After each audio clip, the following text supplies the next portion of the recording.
If an aircraft were to be flying, but producing no lift or downforce, the only drag present would be parasite drag, which, as already seen in the drag family tree, is comprised of skin friction, form, and interference drag.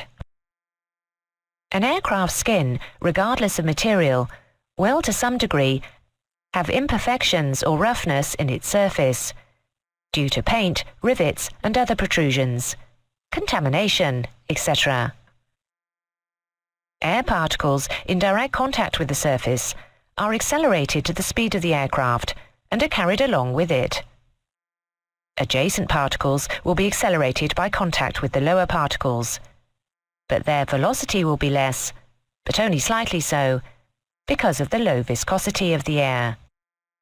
As distance from the surface increases, less and less acceleration of the air takes place. Thus, there exists over the entire surface a layer of air whose relative velocity ranges from zero at the surface to a maximum at the boundary of the air that is affected by the passage of the aircraft. This layer, from the surface to the point where there is no detectable viscous effect, is known as the boundary layer. Where the change of speed is smooth and progressive, the flow is referred to as laminar. In flight, the nature of the boundary layer will determine the maximum lift coefficient, the stalling characteristics, the value of form drag, and, to some extent, the high-speed properties of the aircraft. The boundary layer is not always smooth or laminar.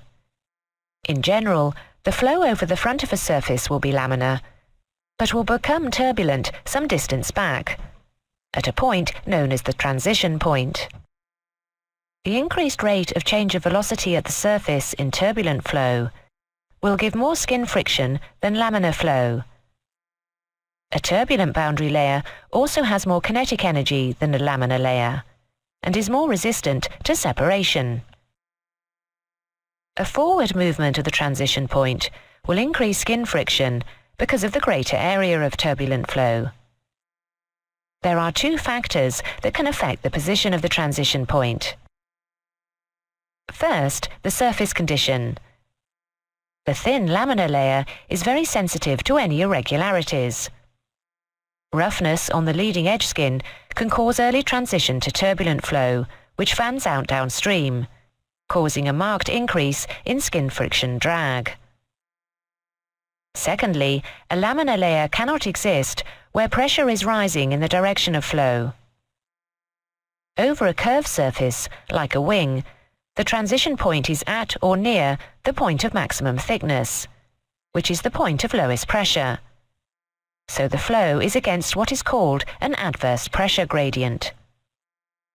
The transition point is thus further forward than if the surface were flat. It is worth noting that for clarity, the depth of the layers has been exaggerated in the diagrams. In reality, the laminar boundary layer is about 2 mm deep and thickens to about 20 mm in the turbulent flow. Form drag results from the pressure at the leading edge of a body being greater than at the trailing edge, hence its alternative name. Overall, skin friction causes a continual reduction of boundary layer kinetic energy as flow continues back along the surface. The adverse pressure gradient aft of the transition point also causes a further drop in kinetic energy. If there is insufficient kinetic energy to overcome the adverse pressure gradient, the lower levels of the boundary layer stagnate, and the upper levels overrun them, causing separation. The surface flow after the separation point will now be forwards, but because of separation, there will be a lower pressure at the trailing edge than at the leading edge. The aerodynamic force from high to low pressure thus acts against the direction of flight as form or pressure drag. The loss of the kinetic energy required to overcome the adverse pressure gradient and prevent separation of the boundary layer can be caused by various factors.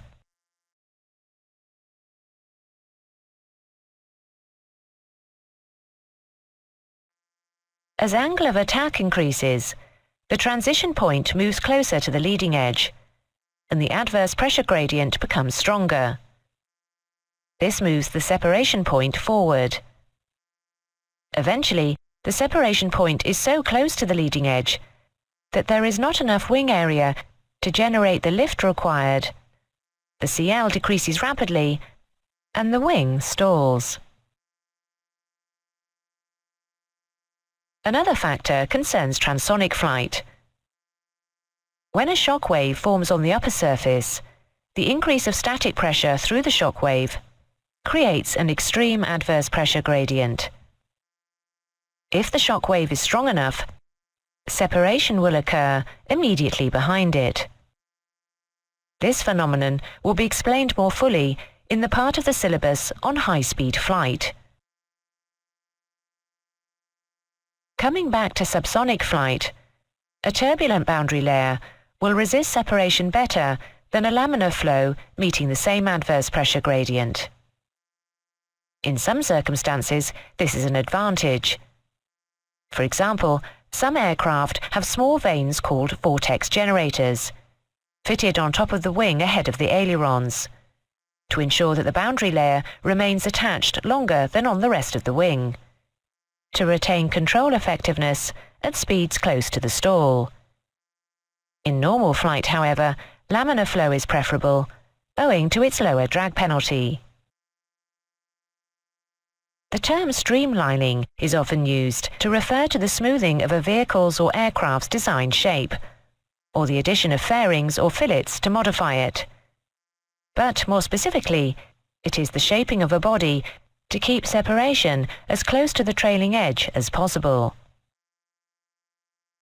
Streamlining increases the ratio between the length and depth of a body, reducing the curvature which induces an adverse pressure gradient. The best fineness ratio, as it is known, has been found to be 3:1. The combination of form drag and skin friction is known as profile drag, as it can be considered that it results from the cross-sectional area or profile of the aircraft presented to the relative airflow. The final element of parasite drag is interference drag. When considering a complete aircraft, the parasite drag in total will be greater than the sum of its parts. This additional drag is the result of interaction between the boundary layers of adjacent parts of the aircraft. Probably the best example of this is the junction between fuselage and wing at the wing root. The air is accelerated over the wing and will be faster than the airflow over the fuselage. Where the two flows mix in the angle between the two surfaces, the interference causes turbulence and drag.